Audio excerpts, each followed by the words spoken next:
श्रीमद् भगवद गीता के 18वें अध्याय का महात्म्य में आज 18वां अध्याय शुरू करने जा रहे हैं गीता का। यह गीता का अंतिम अध्याय है और सबसे लंबा है। इसमें 78 श्लोक हैं। 18वां अध्याय पावन गीता का सार है। तो पूरी गीता नहीं सुनी जिन्होंने पहले, तो वह 18वां अध्याय सुन लें तो गीता का सार समझ में आ जाएगा। दूसरा अध्याय भी काफ़ी लंबा है, उसमें 72 श्लोक हैं, लेकिन सबसे लंबा ये 18वां अध्याय है जिसमें 78 श्लोक हैं और सारी सार की बात है। तो पहले तो महात्म्य सुनते हैं। महात्म्य इसलिए होता है कि इस अध्याय को पढ़ने सुनने से, पाठ करने से क्या फल मिलता है। क्योंकि कोई भी हम कार्य करते हैं वह बिना फल के नहीं करते। साधना भी करते हैं हम तो फल चाहते हैं, हालांकि साधना फल से भी बाद की बात है, लेकिन फिर भी पद्म पुराण से इसमें जो महात्म्य लिया गया है, यह एक दूसरा ग्रंथ है जिसमें से ये महात्म्य लिया गया है। तो सुनते हैं श्रीमद् भगवद गीता के 18वें अध्याय का महात्म्य। श्री पार्वती जी ने कहा, भगवान आपने 17वें अध्याय का महात्म्य बतलाया, अब 18वें अध्याय के महात्म्य का वर्णन कीजिए। श्री महादेव जी ने कहा, गिरि नंदिनी चिन्मय आनंद की धारा बहाने वाले 18वें अध्याय के पावन महात्म्य को जो वेद से भी उत्तम है, श्रवण करो। वेद से भी उत्तम है ये महात्म्य। यह संपूर्ण शास्त्रों का सर्वस्व, कानों में पड़ा हुआ रसायन के समान तथा संसार के यातना जाल को छिन्न भिन्न करने वाला है। पुनः से सुन लें। यह संपूर्ण शास्त्रों का सर्वस्व है, महात्म्य भी और 18वां अध्याय भी। सब कुछ इसमें आ गया, सारे शास्त्रों का सार आ गया। कानों में पड़ा हुआ रसायन के समान, और कानों में जैसे कोई औषध डाल दे जिससे परमात्मा की प्राप्ति हो जाए, ऐसा ये है अध्याय है, महात्म्य है। संसार के यातना जाल को छिन्न भिन्न करने वाला। संसार में जब हम आते हैं, जन्म से लेकर मृत्यु तक अनेक यातनाएं भोगते हैं, दुख भोगते हैं। पहले जन्म का दुख, फिर मृत्यु का दुख, और पूरे जीवन भर भी दुख रहता ही है। कभी कभी सुख आता है, लेकिन अधिकांशतः दुख बना रहता है। तो कहते हैं महादेव जी माता पार्वती जी को कि संसार के यातना जाल को छिन्न भिन्न करने वाला है। सिद्ध पुरुषों के लिए यह परम रहस्य की वस्तु है।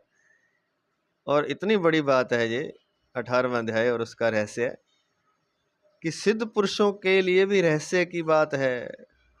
जो परमात्मा प्राप्ति कर चुके हैं, जो सिद्ध हो चुके हैं, उनके लिए भी यह परम रहस्य की बात है। इतनी ऊंची बात है ये 18वां अध्याय। इसमें अविद्या का नाश करने की पूर्ण क्षमता है। यह भगवान विष्णु की चेतना तथा सर्वश्रेष्ठ परम पद है। 18वां अध्याय भगवान विष्णु की चेतना है, तथा सबसे बड़ा पद है, सर्वश्रेष्ठ परम पद है। इतना ही नहीं, यह विवेकमयी लता का मूल, काम क्रोध और मद को नष्ट करने वाला, विवेक का मूल है ये। विवेक यहीं से पैदा होता है, जो जड़ है विवेक की, जो बुद्धि विवेक की जड़ है, अर्थात यह विवेकमयी लता का मूल है, वो यही अध्याय है। काम क्रोध और मद को नष्ट करने वाला। काम क्रोध मद अर्थात अहंकार को नष्ट करने वाला। इंद्र आदि देवताओं के चित्त का विश्राम मंदिर। इंद्र आदि देवताओं का भी चित्त इसी अध्याय में विश्राम पाता है। इंद्र आदि देवताओं के चित्त का विश्राम मंदिर तथा सनक सनंदन आदि महायोगियों का मनोरंजन करने वाला है। सनक सनंदन जो 5 वर्ष के ही महायोगी हैं, सनक सनंदन आदि महायोगियों का मनोरंजन करने वाला, उनके मन को भी आनंद देने वाला है। हालांकि वे मन से पार है, फिर भी इतना इसका महत्व है कि सनक सनंदन जैसे योगियों का भी मनोरंजन करने वाला। इसके पाठ मात्र से यमदूतों की गर्जना बंद हो जाती है। यमदूत बोल ही नहीं सकते, उनकी गर्जना बंद हो जाती है। पार्वती, इससे बढ़कर कोई ऐसा रहस्यमय उपदेश नहीं है जो संतप्त मानवों के त्रिविध ताप को हरने वाला और बड़े बड़े पातकों का नाश करने वाला हो।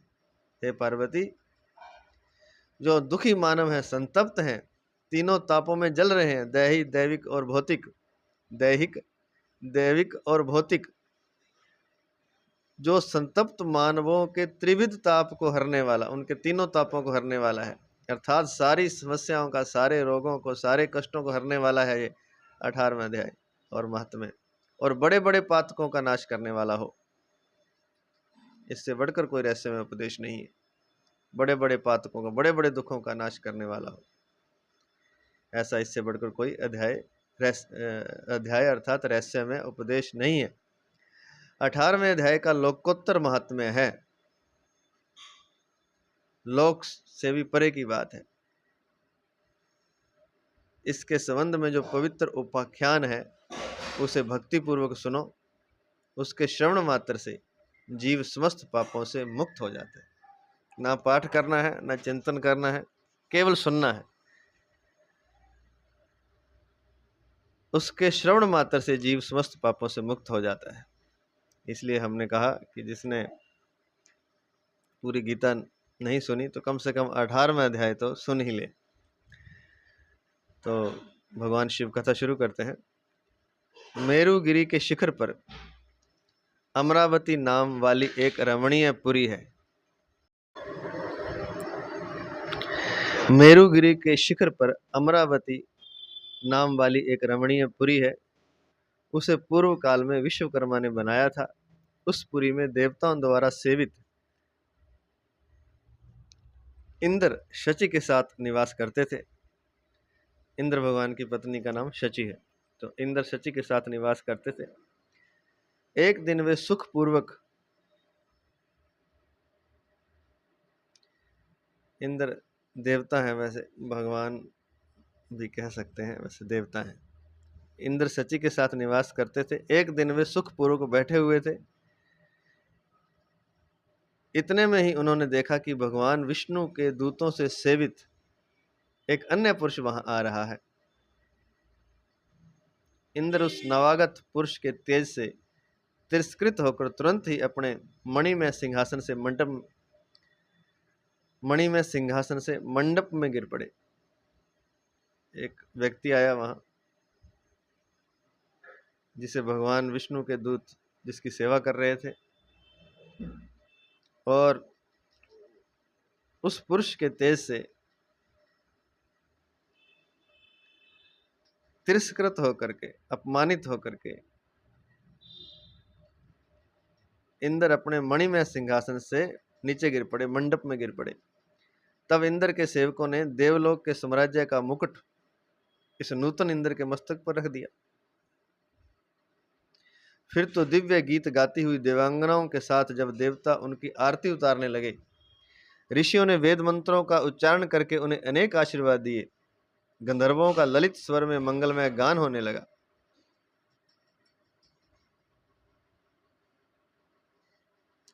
देवता उस पुरुष की आरती उतारने लगे। ऋषियों ने वेद मंत्रों का उच्चारण करके उन्हें आशीर्वाद दिए। गंधर्वों का ललित स्वर में मंगलमय गान होने लगा। गंधर्व वहाँ जैसे कोई जो गायक होते हैं स्वर्गलोक के श्रेष्ठ गायक, तो गंधर्वों का ललित स्वर में मंगलमय गान होने लगा। इस प्रकार इस नवीन इंद्र को 100 यज्ञों का अनुष्ठान किए बिना ही नाना प्रकार के उत्सवों से सेवित देखकर पुराने इंद्र को बड़ा विस्मय हुआ। 100 अश्वमेध यज्ञ करने पड़ते हैं, तब कहते हैं कि इंद्र बनता है इतने पुण्य से। तो इस प्रकार इस नवीन इंद्र को 100 यज्ञों का अनुष्ठान किए बिना ही नाना प्रकार के उत्सवों से सेवित देखकर पुराने इंद्र को बड़ा विस्मय हुआ कि इसने तो इतना कोई यज्ञ किया ही नहीं तो ये यहाँ कैसे इंद्र बन गया और मुझे कैसे सिंहासन से गिरा दिया। वे सोचने लगे, इसने तो मार्ग में ना कभी पौंसले बनवाए हैं, ना पोखरे खुदवाए हैं, और ना पथिकों को विश्राम देने वाले बड़े बड़े वृक्ष ही लगवाए हैं। तो इसने तो कोई पुण्य किया नहीं, ना धर्मशालाएं बनवाई, ना कुएं पोखर बनवाए, ना बड़े बड़े वृक्ष लगवाए।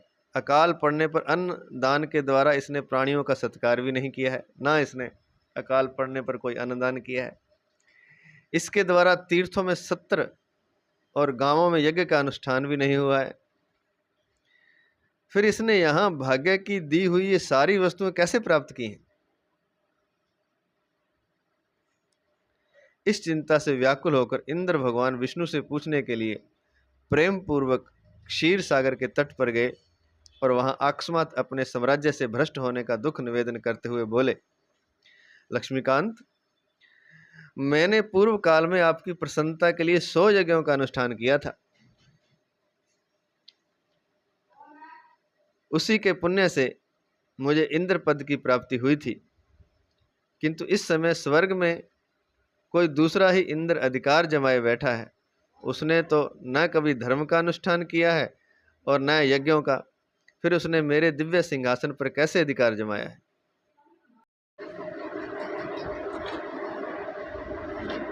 तो इंद्र ने कहा कि मैंने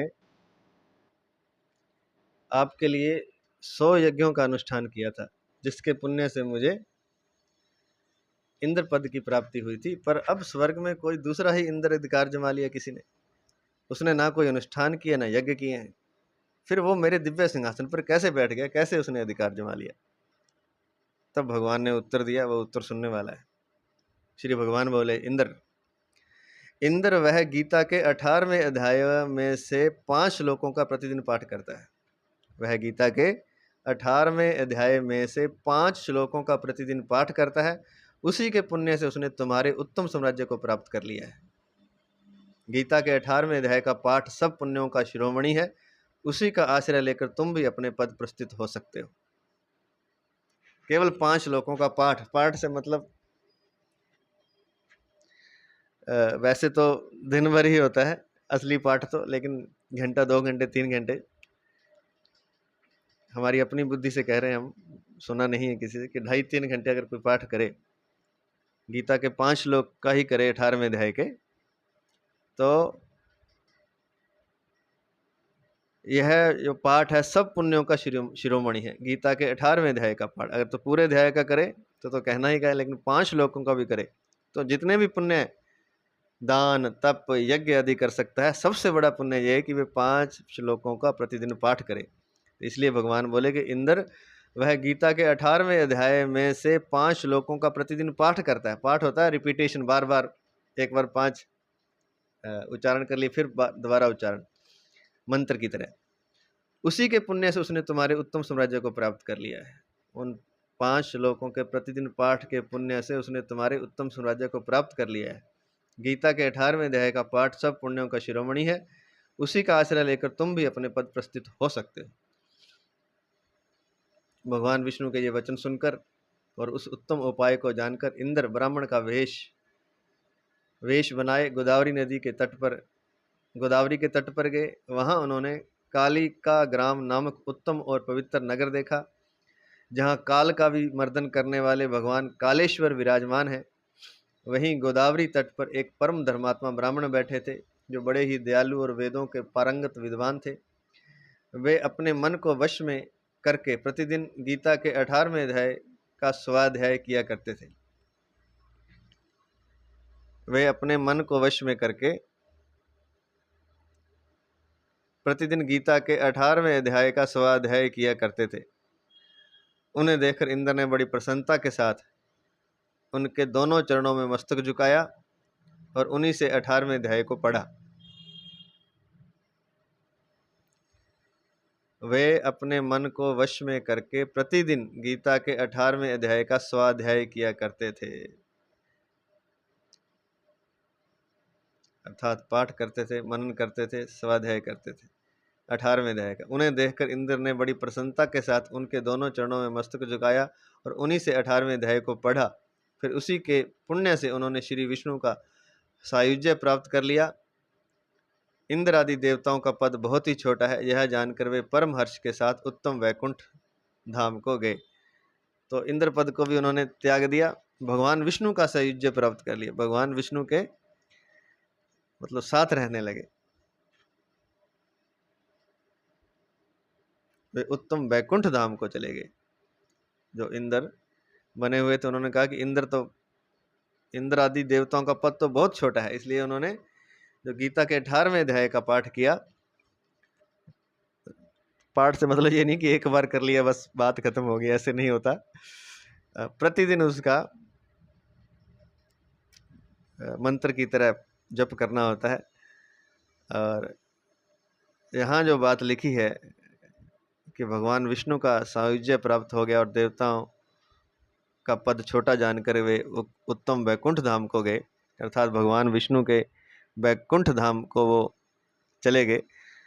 तो यहाँ तक हमारी सोच है कि ये निरंतर ये पाठ भीतर चलता रहे, निरंतर जैसे मंत्र का जप चलता है ऐसे जो निरंतर चलता रहे तो ऐसा अवश्य हो सकता है।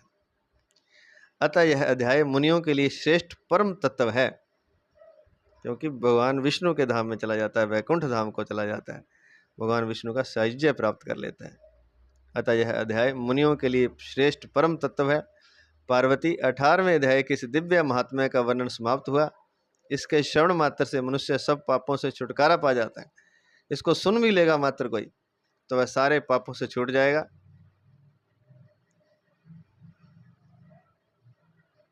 इस प्रकार संपूर्ण गीता का पाप नाशक महात्म्य बतलाया गया। संपूर्ण गीता का जो पाप नाशक महात्म्य है वो 18वां अध्याय है, और इस 18वें अध्याय को सुनने मात्र से सारे पाप नष्ट हो जाते हैं। 5 श्लोकों का प्रतिदिन पाठ करेंगे तो सारे पुण्य उसमें आ जाते हैं। और गीता पूरे 18वें अध्याय का पाठ करेंगे तो विष्णु लोक में विष्णु भगवान विष्णु का सायुज्य प्राप्त करता है वह व्यक्ति, और वैकुंठ धाम को चला जाता है। तो इसके श्रवण मात्र से मनुष्य सब पापों से छुटकारा पा जाता है। इस प्रकार संपूर्ण गीता का पाप नाशक महात्म्य बतलाया गया। महाभागे, जो पुरुष श्रद्धा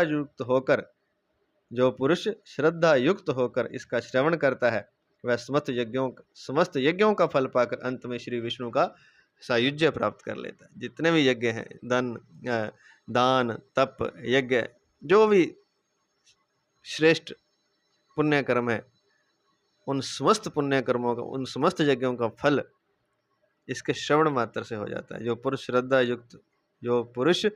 श्रद्धा युक्त होकर इसका श्रवण करता है वह समस्त यज्ञों का फल पाकर अंत में श्री विष्णु का सायुज्य प्राप्त कर लेता है। सारे यज्ञों का फल मिल जाता है उसे, और अंत में भगवान विष्णु का सायुज्य प्राप्त कर लेता है, अर्थात वैकुंठ लोक में उसका निवास हो जाता है।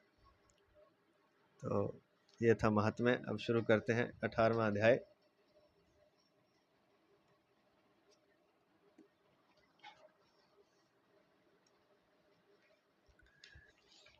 ओम श्री परमात्मने नमः। अथाष्टादशोऽध्यायः।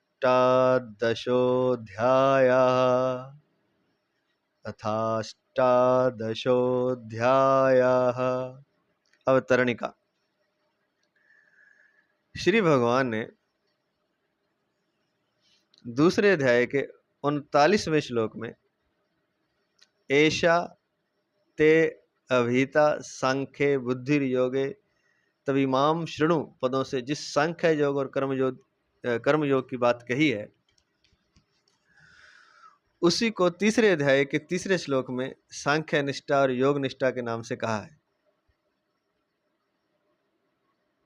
उन दोनों निष्ठाओं के तत्व को अलग अलग रूप से ठीक जानने की इच्छा अर्जुन के मन में थी, परंतु जिस प्रकार भगवान को 7वें से 15वें अध्याय तक दैवी संपत्ति और आसुरी संपत्ति को कहने का अवसर प्राप्त नहीं हुआ, 7वें से लेकर 15वें अध्याय तक अर्थात 8 अध्यायों तक भगवान को अवसर ही प्राप्त नहीं हुआ दैवी संपत्ति और आसुरी संपत्ति को कहने का, इसलिए उन्होंने 16वें अध्याय में कहा था।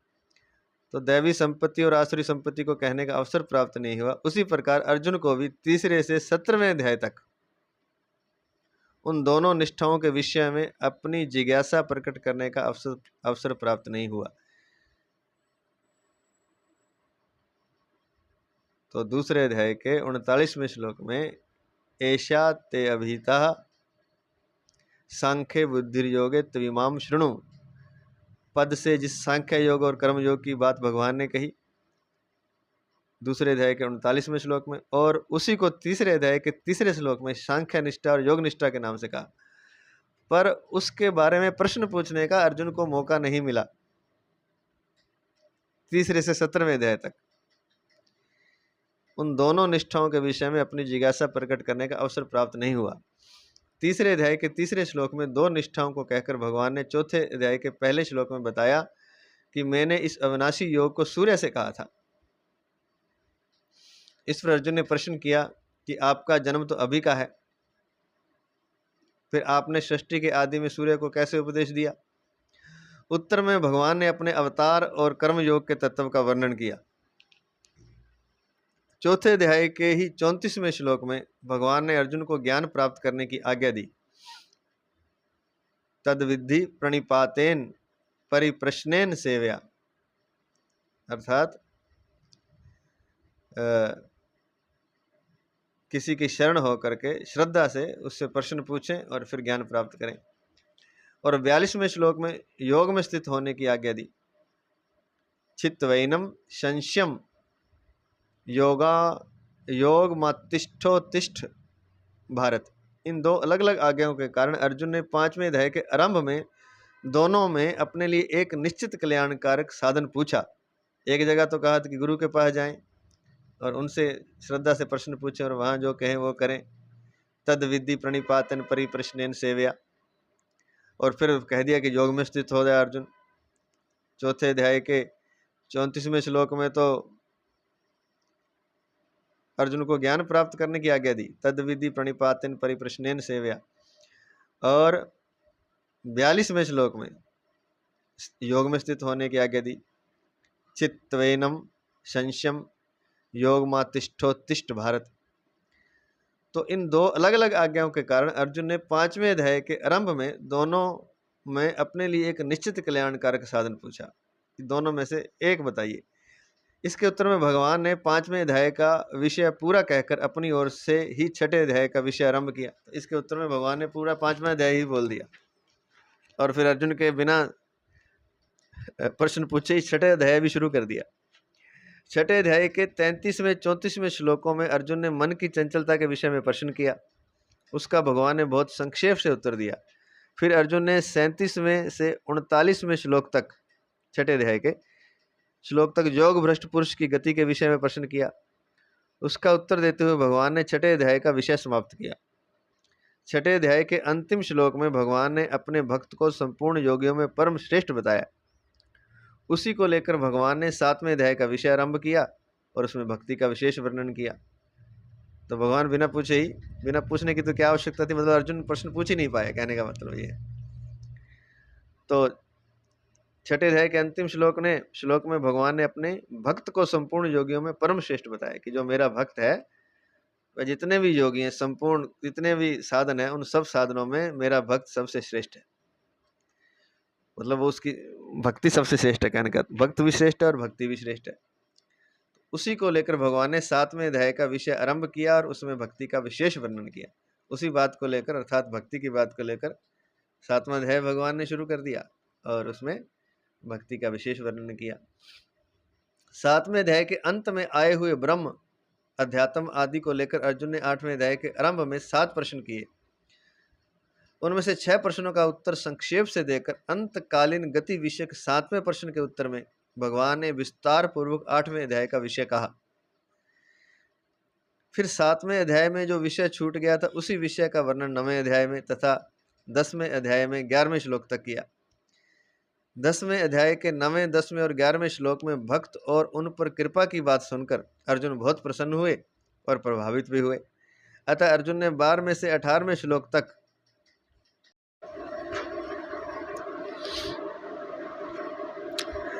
10वें अध्याय के 9वें, 10वें और 11वें श्लोक में भक्त और उन पर कृपा की बात सुनकर अर्जुन बहुत प्रसन्न हुए और प्रभावित भी हुए।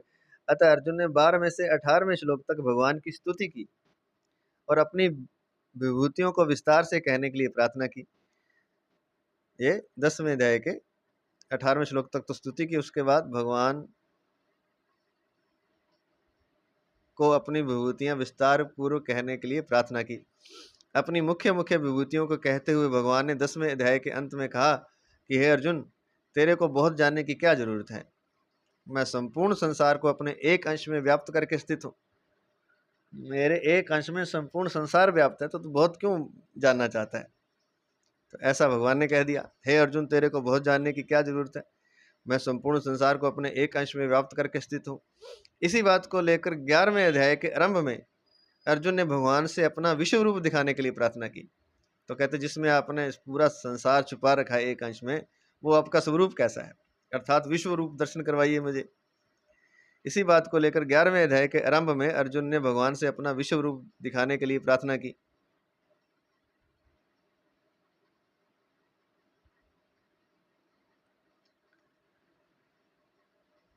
अपना विश्व रूप दिखाकर भगवान ने 11वें अध्याय के अंत में कहा कि अनन्य भक्ति से मेरा दर्शन, ज्ञान और मेरे में प्रवेश, ये तीनों हो जाते हैं।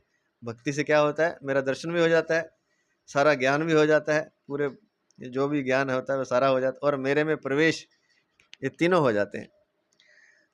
ये जो पीछे आया था। अतः अर्जुन ने 12वें से 18वें श्लोक तक भगवान की स्तुति की, उसके बाद नहीं पूछा, उसी में ही 18वें श्लोक में ही, शायद 18वें श्लोक तक ही अपनी विभूतियों को विस्तार से कहने के लिए प्रार्थना की। और शायद 19वें अध्याय से भगवान ने, 10वें अध्याय के 19वें श्लोक से भगवान ने अपनी विभूतियों को कहना शुरू किया। हाँ, पीछे देखा हमने अभी, ये 10वें अध्याय के 18वें श्लोक में अर्जुन ने प्रार्थना की भगवान से कि हे जनार्दन, आप अपने योग सामर्थ्य को और विभूतियों को विस्तार से फिर कहिए, क्योंकि आपके अमृतमय वचन सुनते सुनते मेरी तृप्ति नहीं हो रही है। पहले भी थोड़ा बहुत विभूतियों का बताया था, लेकिन विस्तार से बताने के लिए कह रहे हैं। विस्तारेणात्मनो योगम विभूतिम च जनार्दन, भूया कथया तृप्तिर्हि क्षणमतो नास्ति में अमृतम। मेरी तृप्ति नहीं हो रही। तो 10वें अध्याय के 19वें श्लोक से भगवान ने अपनी विभूतियों का वर्णन शुरू किया। श्री भगवानुवाच, हंत ते कथयिष्यामि दिव्या हयातम विभूतयः प्राधान्यतः कुरु श्रेष्ठ नास्त्यंतो विस्तरस्य में। श्री भगवान बोले, हाँ ठीक है, मैं अपनी दिव्य विभूतियों को तेरे लिए प्रधानता से संक्षेप से कहूँगा, क्योंकि हे कुरुश्रेष्ठ, मेरी विभूतियों के विस्तार का अंत नहीं है।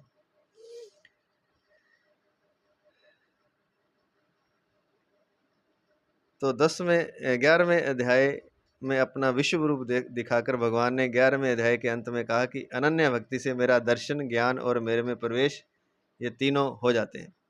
11वें अध्याय के अंत में भगवान ने भक्ति की महिमा कही। 11वें अध्याय के अंत में भगवान ने भक्ति की महिमा कही, और उससे पहले चौथे अध्याय के 37वें श्लोक तक, चौथे अध्याय के 34वें से 37वें श्लोक तक, 5वें अध्याय के 13वें से 26वें श्लोक तक, छठे अध्याय के 24वें से 28वें श्लोक तक, और 8वें अध्याय के 11वें से 13वें श्लोक तक निर्गुण तत्व की उपासना की महिमा कही। तो 11वें अध्याय के अंत में भगवान ने भक्ति की महिमा कही, और उससे पहले जो भी श्लोकों और अध्याय का नाम लिया, उनमें भगवान ने निर्गुण तत्व की उपासना की महिमा कही। पीछे के अध्यायों में उन दोनों में कौन श्रेष्ठ है, इस बात को अर्जुन ने 12वें अध्याय के आरंभ में पूछा। उत्तर में भगवान ने 12वें अध्याय में भक्ति की और 13वें 14वें अध्यायों में निर्गुण साधना की बात कही। 14वें अध्याय के 21वें श्लोक में अर्जुन ने गुणातीत के लक्षण, आचरण और गुणातीत होने का उपाय पूछा। तो भगवान ने गुणातीत के लक्षण और आचरण बताकर अपनी अव्यभिचारिणी भक्ति को गुणातीत होने का उपाय बताया। जो अनन्य भक्त होता है, जो कहीं किसी और की तरफ देखता ही नहीं, जैसे पतिव्रता स्त्री जो होती है, पति के अलावा किसी की तरफ देखती भी नहीं, सोचती भी नहीं, तो उसको उसको कहेंगे अव्यभिचारिणी भक्ति, या उस स्त्री को कहेंगे अव्यभिचारिणी पतिव्रता स्त्री। तो भगवान ने कहा कि अगर वो अर्जुन ने जब पूछा कि गुणातीत होने का लक्षण, आचरण और उपाय क्या है, तो भगवान ने गुणातीत के लक्षण 14वें अध्याय के 21वें श्लोक में भगवान ने ये तो प्रश्न पूछा 14वें अध्याय के 21वें श्लोक में, तो भगवान ने गुणातीत के लक्षण और आचरण बताकर अपनी अव्यभिचारिणी भक्ति को गुणातीत होने का उपाय बताया।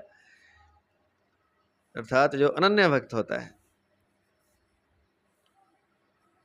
मेरे सिवाय किसी भी चीज को नहीं चाहता, ना बस धन, ना मान, ना मर्यादा, कुछ भी नहीं, बस पूरी तरह मेरे पर आश्रित होता है और मेरी ही भक्ति करता है, उसी अव्यभिचारिणी भक्ति के वर्णन में भगवान ने 15वें अध्याय का विषय कहा।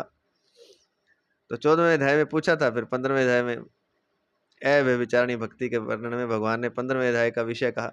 15वें अध्याय के अंत में सा सर्वविद भजती माम सर्व भावेन भारत पदों से यह बात कही कि दैवी संपत्ति वाले पुरुष मेरा भजन करते हैं और अर्थांतर में आसुरी संपत्ति वाले पुरुष मेरा भजन नहीं करते।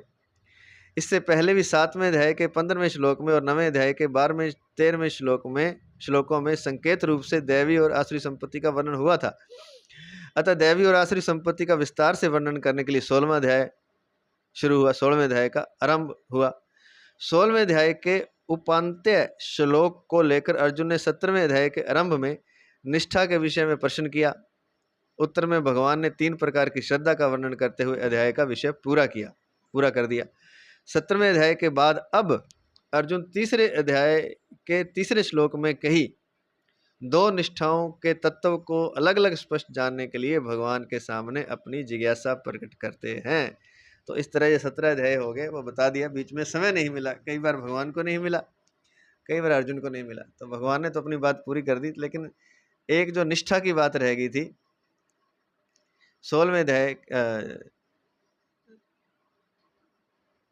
अध्याय में भगवान ने 3 प्रकार की श्रद्धा, 17वें अध्याय में 16वें अध्याय के उपांत्य श्लोक को लेकर अर्जुन ने 17वें अध्याय के आरंभ में निष्ठा के विषय में प्रश्न किया। उत्तर में भगवान ने 3 प्रकार की श्रद्धा का वर्णन करते हुए अध्याय का विषय पूरा कर दिया। 17वां अध्याय पूरा हो गया।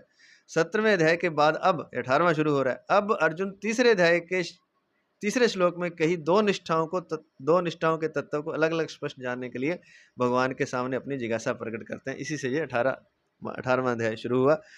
ये जो तीसरे अध्याय के तीसरे श्लोक में जो 2 निष्ठाएं कही थी, उनको अलग अलग स्पष्ट जानने के लिए अर्जुन जानना चाहते हैं। तो पहले तो वो तीसरे अध्याय का तीसरा श्लोक देख लेते हैं।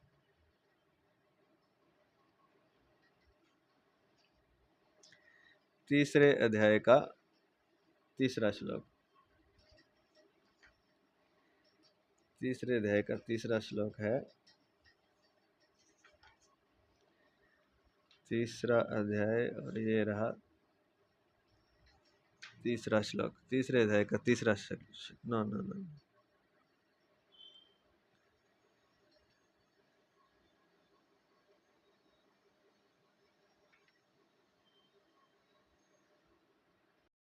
तीसरे अध्याय के तीसरे श्लोक में तो भगवान उत्तर दे रहे हैं अर्जुन के प्रश्न का, जो उन्होंने तीसरे अध्याय के पहले दूसरे श्लोक में पूछा है। उसका हिंदी अर्थ ही पढ़ देते हैं कि हे जनार्दन, अगर आप कर्म से बुद्धि अर्थात ज्ञान को श्रेष्ठ मानते हैं, तो फिर हे केशव, मुझे घोर कर्म में क्यों लगाते हैं? कर्म से आपने कह दिया ज्ञान श्रेष्ठ है, तो आप मुझे घोर कर्म में क्यों लगाते हैं? आप अपने मिले हुए से वचनों से मेरी बुद्धि को मोहित सी कर रहे हैं। व्यामी श्रेणेव वाक्येन बुद्धि मोहयसीव में तदेकम वद निश्चित्य येन श्रेयो अहमाप्यन्वयाम। तो सही से बताइए आप क्या करना है। तो उस तीसरे अध्याय के तीसरे श्लोक में भगवान कहते हैं, श्री भगवान उवाच, लोकेस्मिन् द्विधा निष्ठा पूरा प्रोक्ता मया नघ, ज्ञान योगेन संख्यानाम कर्म योगेन योगिनाम। श्री भगवान बोले, हे निष्पाप अर्जुन, इस मनुष्य लोक में 2 प्रकार से होने वाली निष्ठा मेरे द्वारा पहले कही गई है। उनमें ज्ञानियों की निष्ठा ज्ञान योग से और योगियों की निष्ठा कर्म योग से होती है। तो उसी के बारे में अब अर्जुन 18वें अध्याय के पहले श्लोक में प्रश्न कर रहे हैं जिस बात को भगवान ने तीसरे अध्याय के तीसरे श्लोक में शुरू किया था, लेकिन अर्जुन उसके बारे में दोबारा पूछ नहीं पाए। 17 अध्याय हो गए, अब पूछ रहे हैं 18वें अध्याय के पहले श्लोक में। तो 18वें अध्याय का पहला श्लोक शुरू करते हैं। अर्जुन उवाच संन्यासस्य महाबाहो तत्त्वमिच्छामि वेदितुम् त्यागस्य च ऋषिकेश पृथक् केशिनिषूदन। पहला श्लोक, इसको स्टार लिख के दिया है नीचे।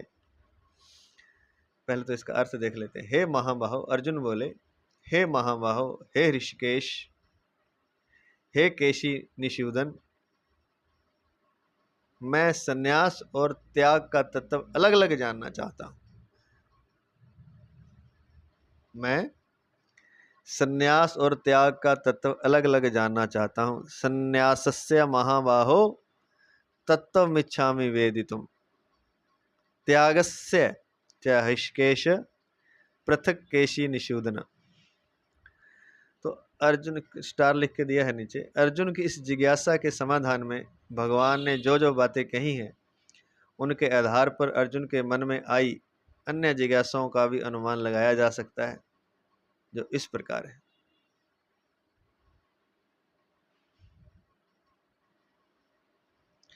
तो एक तो ये क्वेश्चन है, लेकिन इसके साथ और कौन से प्रश्न जुड़े हुए हैं उनका थोड़ा विस्तार से महाराज जी, पूज्य महाराज, प्रातः स्मरणीय, प्रातः वंदनीय, परम श्रद्धे, परम आदरणीय पूज्य महाराज श्री राम सुखदास जी महाराज जी,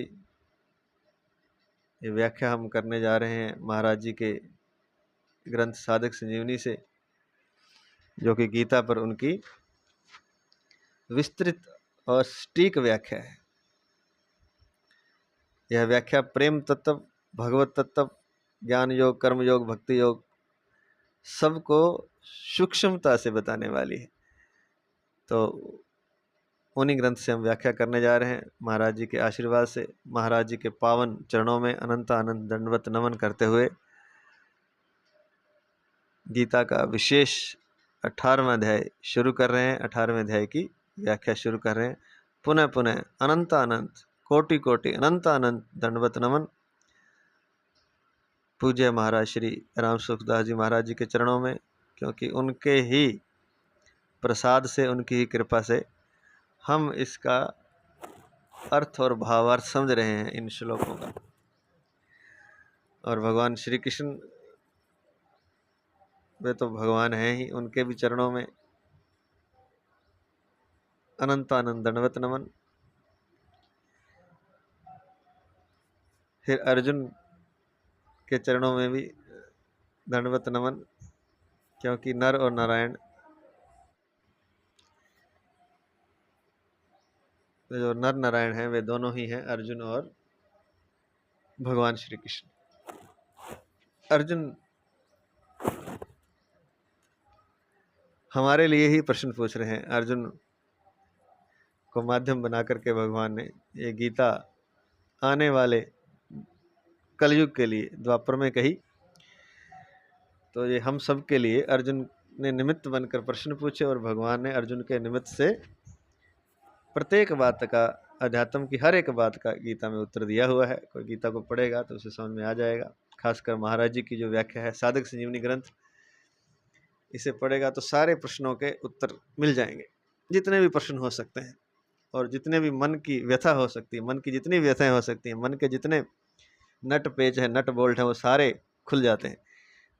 मन एक, मान लीजिए, इंजन है, उस इंजन के कितने कितने पेच कहाँ लगे हैं, कौन सा नट है, क्या कैसे काम करता है, ये कैसे चलता है, इन सारे प्रश्नों का उत्तर गीता में, बहुत बड़ी बात है। और 18वां अध्याय तो उसका सार है। तो चलिए, जो जो प्रश्न अर्जुन के मन में इस एक श्लोक से संबंधित हैं या हम सोच सकते हैं, उनकी बात महाराज जी नीचे बता रहे हैं स्टार लगा के। प्रश्न तो पूछा है अर्जुन ने कि हे महाबाहो, हे ऋषिकेश, हे केशी निषूदन, मैं संन्यास और त्याग का तत्व अलग अलग जानना चाहता हूँ। तो अर्जुन के मन में आई अन्य जिज्ञासाओं का भी अनुमान लगाया जा सकता है, जो इस प्रकार है। इससे संबंधित जो अन्य जिज्ञासा हैं उनका भी अनुमान लगाया जा सकता है। जो इस प्रकार है।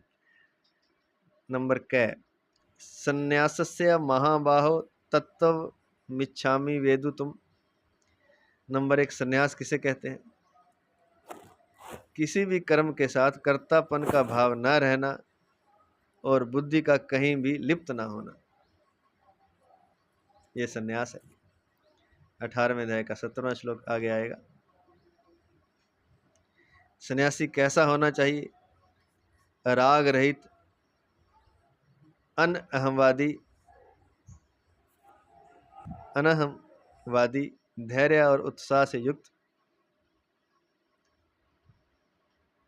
तथा सिद्धि असिद्धि में निर्विकार होना चाहिए। 18वें अध्याय का 26वां श्लोक। सन्यास का साधन कैसा होना चाहिए? सात्विकी बुद्धि वाला, वैराग्यवान, एकांत का सेवन करने वाला, इंद्रियों का नियमन करने वाला, शरीर वाणी मन को संयत करने वाला आदि होना चाहिए। 18वें अध्याय का 51 से लेकर 53वें श्लोक तक। फिर चौथा, सन्यासी के आचरण कैसे होने चाहिए? कर्तृत्वाभिमान और राग द्वेष से रहित होकर कर्म करना। 18वें अध्याय का 23वां श्लोक। सन्यासी का भाव कैसा होना चाहिए? संपूर्ण विविक्त प्राणियों में विभाग रहित एक परमात्म तत्व को देखना। 18वें अध्याय का 20वां श्लोक।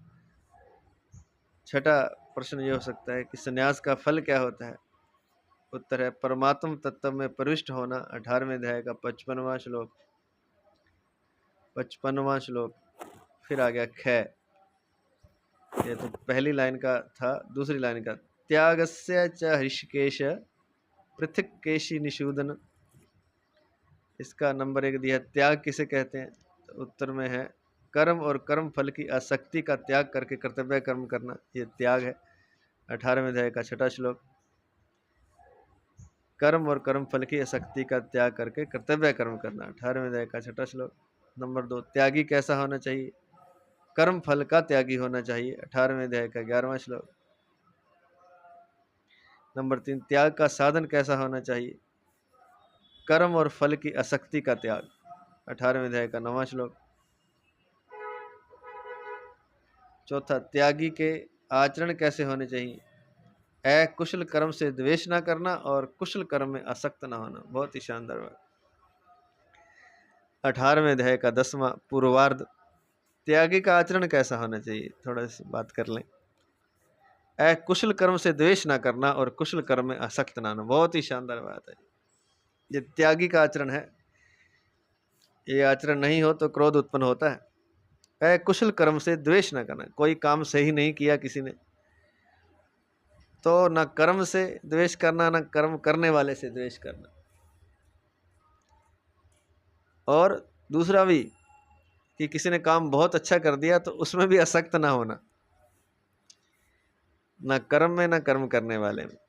तो अकुशल कर्म से द्वेष ना करना और कुशल कर्म में आसक्त ना होना, ये त्यागी का आचरण होना चाहिए। 18वें अध्याय का 10वें श्लोक का पूर्वार्ध। नंबर 5, त्यागी का भाव कैसा होना चाहिए? कर्तव्य मात्र करना। 18वें अध्याय का 9वां श्लोक। अपना चुपचाप कर्तव्य करता रहे, बस मुख से एक शब्द ना बोले, ये त्यागी का भाव होना चाहिए, तब त्याग पूरा होता है। नंबर 6, त्याग का फल क्या होता है? परमात्म तत्व में स्थित होना। 18वें अध्याय का 10वें श्लोक का उत्तरार्ध। तो ये त्याग का फल है। तो ये सारे प्रश्न इसमें इसी प्रश्न में आ गए हैं और ये इसलिए बताया है महाराज जी ने, यहाँ पूज्य महाराज श्री स्वामी राम सुखदास जी महाराज जी ने, कि आगे ये इसका उत्तर इस श्लोक में आएगा, तो उसका थोड़ा समरी दे दी है। प्रश्न यही है और फिर उत्तर देते हुए भगवान बोलते चले जाएंगे। तो प्रश्न पुनः से, संन्यासस्य महाबाहो तत्त्वमिच्छामि वेदितुम त्यागस्य च हृषिकेश पृथक केशी निषूदन। हे अर्जुन ने पूछा कि हे महाबाहो, हे ऋषिकेश, हे केशी निषूदन, मैं सन्यास और त्याग का तत्व अलग अलग जानना चाहता हूं। अब व्याख्या शुरू होती है।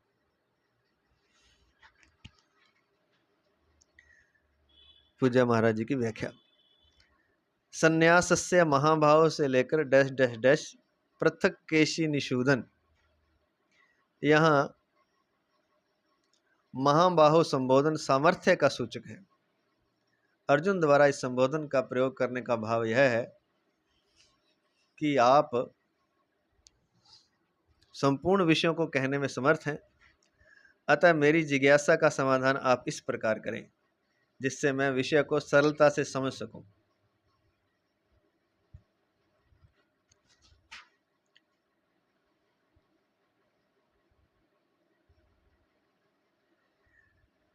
कि आप संपूर्ण विषयों को कहने में समर्थ हैं, इसलिए महाबाहो संबोधन दिया है। महाबाहो अर्थात जिसमें सब कुछ समर्थ्य हो। तो आप संपूर्ण विषयों को कहने में समर्थ हैं, अतः मेरी जिज्ञासा का समाधान आप इस प्रकार करें जिससे मैं विषय को सरलता से समझ सकूं। ऋषिकेश संबोधन अंतर्यामी का वाचक है। इसके प्रयोग में अर्जुन का भाव यह है कि मैं संन्यास और त्याग का तत्व जानना चाहता हूं, अतः इस विषय में जो जो आवश्यक बातें हों उनको आप मेरे बिना पूछे भी कह दें। ऋषिकेश से तात्पर्य अंतर्यामी का है, अंतर्यामी भगवान। तो ये क्यों प्रयोग किया? क्योंकि अर्जुन का यह भाव है कि मैं संन्यास और त्याग का तत्व जानना चाहता हूं, तो जो आवश्यक हो इस बारे में वो आप मेरे बिना पूछे कह दें। फिर एक संबोधन दिया केशी निषूदन। संबोधन विघ्नों को दूर करने वाले का सूचक है। इसके प्रयोग में अर्जुन का भाव यह है कि जिस प्रकार आप अपने भक्तों के संपूर्ण विघ्नों को दूर कर देते हैं, उसी प्रकार मेरे भी संपूर्ण विघ्नों को अर्थात शंकाओं और संशयों को दूर कर दें। जिज्ञासा प्राय दो प्रकार से प्रकट की जाती है। नंबर 1 अपने आचरण में लाने के लिए, और नंबर 2 सिद्धांत को समझने के लिए। एक तो प्रश्न इसलिए पूछा जाता है कि हम अपने आचरण में लाएं, अपने व्यवहार में लाएं, और एक खाली बुद्धि से समझने के लिए, सिद्धांत को समझने के लिए। जो केवल पढ़ाई करने के लिए, सीखने के लिए सिद्धांत को समझते हैं, वे केवल पुस्तकों के विद्वान बन सकते हैं और नई पुस्तक भी बना सकते हैं, पर अपना कल्याण नहीं कर सकते। जो केवल सिद्धांत को समझना चाहते हैं, उसमें क्या लिखा, उसका अर्थ क्या है, वे पुस्तकों के विद्वान तो बन सकते हैं और उसी के आधार पर हो सकता है वे नई पुस्तक भी बना सकते हैं, पर अपना कल्याण नहीं कर सकते। इसको स्टार लिख के दिया है नीचे। असत्य को असत्य जानने पर भी जब तक सत्य की प्राप्ति नहीं होती, तब तक मनुष्य सत्य की प्राप्ति को ही अपने जीवन का सर्वोपरि लक्ष्य नहीं बना लेता। असत्य को असत्य जानने पर भी जब तक सत्य की प्राप्ति नहीं होती, की जगह बोलना चाहिए खेद है। असत्य को असत्य जानने पर भी जब तक सत्य की प्राप्ति नहीं होती, असत्य को आगे खेद है। असत्य को असत्य जानने पर भी तब तक सत्य की प्राप्ति नहीं होती जब तक मनुष्य सत्य की प्राप्ति को ही अपने जीवन का सर्वोपरि लक्ष्य नहीं बना लेता। ये पता चल जाए ये झूठ है और ये सच है, ये पता चल गया कि जगत झूठ है, परमात्मा सत्य है, लेकिन तब तक परमात्मा की प्राप्ति नहीं होगी, तब तक सत्य की प्राप्ति नहीं होगी जब तक सत्य की प्राप्ति को अपने जीवन का लक्ष्य मनुष्य नहीं बना लेता। जानने मात्र से नहीं हो जाएगा सब कुछ, उसका लक्ष्य भी बनाना पड़ेगा। बुद्धि से जान लिया कि ये झूठ है, ये सच है, लेकिन सच का अनुभव तो नहीं हुआ। अनुभव कब होगा? जब उसका हम लक्ष्य बनाएंगे। तो जो किताबें पढ़ लेगा, सिद्धांत सीख लेगा, वो अपना कल्याण नहीं कर सकते। अपना कल्याण तो वे ही कर सकते हैं जो सिद्धांत को समझकर उसके अनुसार अपना जीवन बनाने के लिए तत्पर हो जाते हैं। ये बात बार बार समझनी चाहिए। जो सिद्धांत को समझकर उसके अनुसार अपना जीवन बनाने के लिए तत्पर हो जाते हैं, उन्हीं का कल्याण होता है। यहाँ अर्जुन की जिज्ञासा भी केवल सिद्धांत को जानने के लिए ही नहीं है, प्रत्युत सिद्धांत को जानकर उसके अनुसार अपना जीवन बनाने के लिए है। एषा ते भीता, एषा ते अभीता सांख्ये, एषा ते अभिहिता सांख्ये। गीता दूसरे अध्याय का 39वां श्लोक में आए सांख्य पद को ही यहाँ संन्यास पद से कहा गया है। भगवान ने भी सांख्य और संन्यास को पर्यायवाची माना है। तो जिसे सांख्य कहते हैं वही संन्यास है। सांख्य योग या संन्यास योग एक ही बात है। भगवान ने भी सांख्य और संन्यास को पर्यायवाची माना है। जैसे 5वें अध्याय के दूसरे श्लोक में संन्यासः, चौथे अध्याय में सांख्य योगौ, 5वें श्लोक में यत सांख्यई है, और छठे श्लोक में संन्यासस्तु पदों का एक ही अर्थ में प्रयोग हुआ है। इसलिए यहाँ अर्जुन ने सांख्य को ही संन्यास कहा है।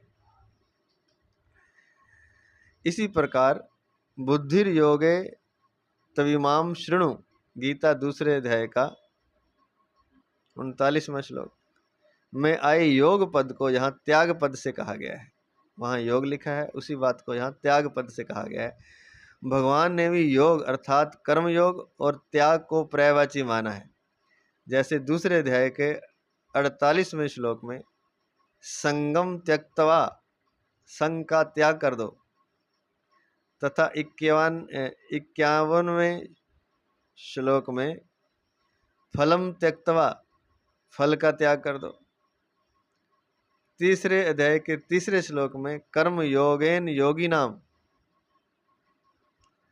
चौथे अध्याय के 20वें श्लोक में त्यक्तवा कर्म फला संगम, कर्म और फल के संग का त्याग कर दे। 5वें अध्याय के चौथे श्लोक में योगौ, 5वें श्लोक में तद्योगैरपि गम्यते, 11वें श्लोक में संग त्यक्तवा, संगम त्यक्तवा, तथा 12वें श्लोक में कर्म फलम त्यक्तवा।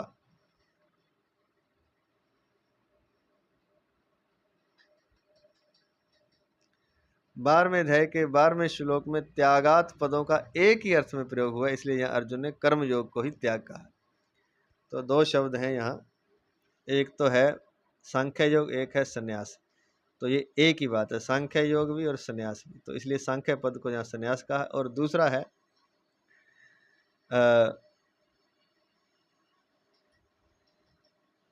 त्याग और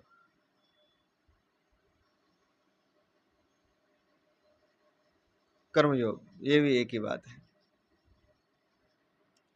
सांख्य अर्थात संन्यास योग, त्याग अर्थात कर्म योग।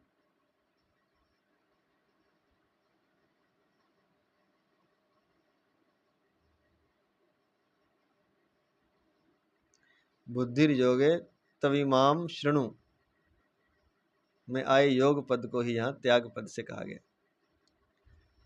तो सांख्य और संन्यास एक ही बात है, कर्म योग और त्याग भी एक ही बात है। और त्याग किस तरह का वो बता चुके हैं, और भी बता देंगे। अच्छी तरह से रखने का नाम संन्यास है। संन्यास, सम्यक न्यासः, संन्यासः, इसका संधि विच्छेद है। संन्यास का जो शब्द है वो बना है सम्यक न्यासः, संन्यासा अर्थात सम्यक न्यासी संन्यास, अर्थात अच्छी तरह रखने का नाम संन्यास। अच्छी तरह रखना, संन्यास सम्यक न्यास, सम्यक न्यासा संन्यासा। तात्पर्य है कि प्रकृति की चीज सर्वथा प्रकृति में देने अर्थात छोड़ देने और विवेक द्वारा प्रकृति से अपना सर्वथा संबंध विच्छेद करने का नाम,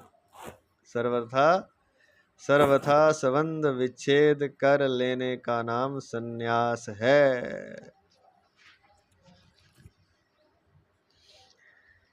ये बहुत ही शानदार बात बताइए। अच्छी तरह से रखने का नाम संन्यास है। सम्यक न्यास वो है संन्यास। सम्यक न्यासा संन्यासा ये संस्कृत पद है। तात्पर्य है कि प्रकृति की चीज सर्वथा प्रकृति में छोड़ देने। जो चीज प्रकृति की है उसको प्रकृति की दे दें, अपनी है नहीं तो काहे को मालिक बने। और दूसरा काम और क्या करना, विवेक द्वारा प्रकृति से अपना सर्वथा संबंध विच्छेद कर लेने का नाम संन्यास है। दो तरीके हैं, एक तो प्रकृति की चीज़ प्रकृति को दे दें तो भी संन्यास हो जाएगा, और विवेक द्वारा प्रकृति से अपना संबंध तोड़ लें, संबंध विच्छेद कर लें तो वो भी संन्यास है। शरीर और संसार से संबंध तोड़ना होता है, गीता में पीछे बहुत बार आ चुका है, और भी आगे 18वें अध्याय में अच्छे से समझा देंगे इस बात को। पुनः से सुन लें, इसी में सारी बात है। अच्छी तरह से रखने का नाम संन्यास है। सम्यक न्यास, सम्यक न्यासा संन्यासा। तात्पर्य है कि प्रकृति की चीज सर्वथा प्रकृति में देने अर्थात छोड़ देने।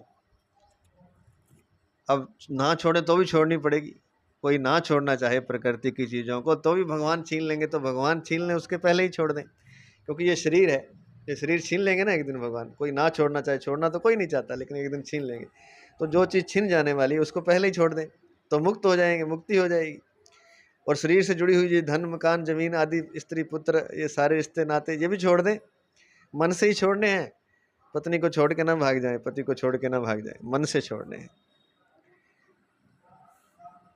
तो प्रकृति की चीज प्रकृति को दे दें तो ये है संन्यास। अच्छी तरह रखना, अच्छी तरह किसी चीज को अच्छी तरह कैसे रखेगा? भगवान ने हमें कोई चीज दी तो उसको वापस लौटाना हमारा धर्म नहीं है क्या? उसको वापस दे दें, यही अच्छी तरह रहना है, अच्छी तरह रखना है। कोई चीज हमें कोई गिरवी रख जाए तो कभी वापस देनी होती है ना। तो ये शरीर और संसार परमात्मा ने हमको दिया है, तो इसको वापस देना, इसी का नाम संन्यास है। या फिर दूसरा काम करें, विवेक द्वारा प्रकृति से अपना संबंध विच्छेद कर लें। प्रकृति से अपना संबंध विच्छेद कर लें। प्रकृति में क्या? प्रकृति में शरीर और संसार है। शरीर और संसार से अपना संबंध विच्छेद कर लें, इन दोनों का नाम संन्यास है। कर्म और फल की आसक्ति को छोड़ने का नाम त्याग है। ये तो हो गया संन्यास अर्थात संख्य है। अब त्याग क्या है? कर्म और फल की आसक्ति को छोड़ने का नाम त्याग है। मैं ये काम करूँगा, मैं ये करूँगा और इससे मुझे ये फल मिलेगा, ये दोनों ही बातें हम गलत सोचते हैं। इसका त्याग कर देना, ये आसक्ति है। जो आ गया उसको कर लें, अपना कोई चाह ना रखें, भी यही कर्म करना है, जो प्रभु भेज दे वो कर्म कर लें।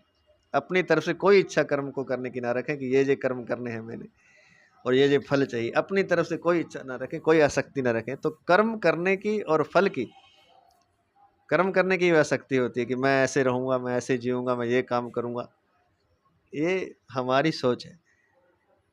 कर्म और फल की आसक्ति को छोड़ने का नाम त्याग है। छठे अध्याय के चौथे श्लोक में आया है कि जो कर्म और फल में आसक्त नहीं होता वह योगारूढ़ हो जाता है, वह योग के पथ पर आरूढ़ हो जाता है, वह योगी हो जाता है।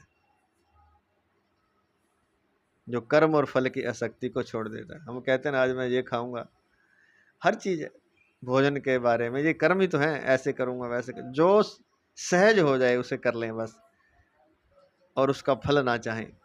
कर्म और फल दोनों की आसक्ति छोड़ दें, इसका नाम त्याग है।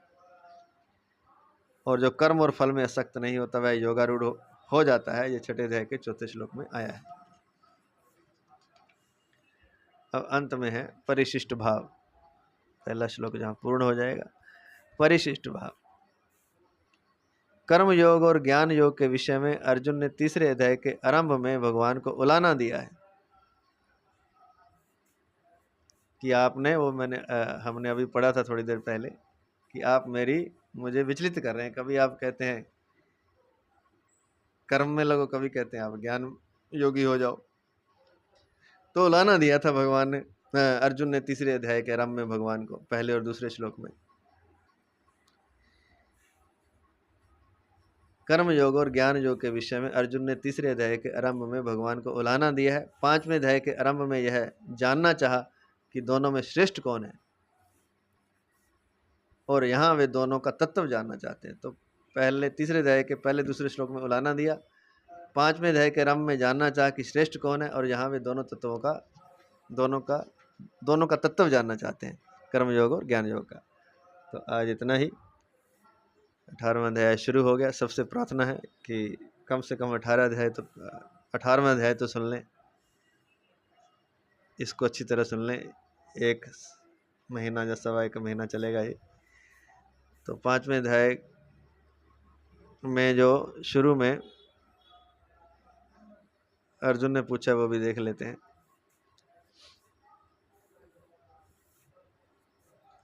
5वें अध्याय के पहला श्लोक, 5वां अध्याय से पहला श्लोक। इसमें पूछा है अर्जुन ने, संन्यासम कर्मणाम कृष्ण पुनर्योगम च संससि यच्छ्रेय एत्योरेकम तन्मे ब्रूहि सुनिश्चितम। हे कृष्ण, आप कर्मों का स्वरूप से त्याग करने की और फिर कर्मयोग की प्रशंसा करते हैं, अतः इन दोनों साधनों में जो एक निश्चित रूप से कल्याणकारक हो उसको मेरे लिए कहिए। और वहां तो ये जानना, तो 5वें अध्याय के पहले श्लोक में आरंभ में तो यह जानना चाहते हैं कि दोनों में श्रेष्ठ कौन है, और यहाँ 18वें अध्याय के पहले श्लोक में अर्जुन दोनों का तत्व जानना चाहते हैं। किसका? कर्म योग और ज्ञान योग का। वो क्या है? संन्यासस्य महाबाहो तत्त्वमिच्छामि वेदितुम त्यागस्य च ऋषिकेश पृथक् केशी निषूदन। कि हे महाबाहो, हे ऋषिकेश, हे केशी निषूदन, मैं संन्यास और त्याग का तत्व अलग अलग जानना चाहता हूँ। ये अर्जुन ने 18वें अध्याय के शुरू में प्रश्न पूछा है, और इसका उत्तर फिर भगवान विस्तार से दे रहे हैं, क्योंकि अभी हमने शुरू में देखे कि कितने प्रश्न इसके अंदर आ गए और उनका उत्तर कहाँ कहाँ दिया है, वो भी महाराज जी ने कृपा करके, पूज्य महाराज जी ने, राम सुखदास जी महाराज जी ने बता दिया है शुरू में ही कि कहाँ कहाँ ये प्रश्न आया है, यही वाला, और कहाँ कहाँ इसका उत्तर आया है। और एक बात फिर से प्रार्थना करना चाहते हैं, हाथ जोड़कर करबद्ध निवेदन करना चाहते हैं कि गीता को शुरू से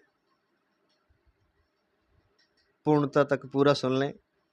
इतना नहीं हो सकता तो कम से कम ये 18वां अध्याय तो अवश्य सुन लें, जो आज ही शुरू हुआ है, इसे अवश्य सुन लें, क्योंकि सारी गीता का सार इसमें है, सारी गीता का सार इसमें है।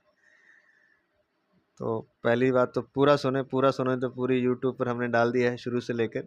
साधक संजीवनी ग्रंथ की व्याख्या है, हमारा इसमें कुछ भी नहीं है, हम तो केवल बोलने वाले हैं, जीवा हिलाने वाले हैं, या कोई क्लिष्ट शब्द है या कुछ बात है जो समझ में नहीं आती तो उसको थोड़ा समझा दिया है। बाकी सारे शब्द राम सुखदास जी महाराज जी के हैं, तो इसको समझ लें। पूरी गीता सुने तो बहुत ही अच्छा, लेकिन नहीं तो 18वां अध्याय तो अवश्य सुन लें, अवश्य सुन लें, अवश्य सुन लें। तो आज ही शुरू हुआ है, करीब 1 महीना, 1.25 महीना चलेगा ये, 30-40 दिन। तो बहुत बहुत धन्यवाद। जय श्री कृष्ण, जय श्री कृष्ण, जय श्री कृष्ण।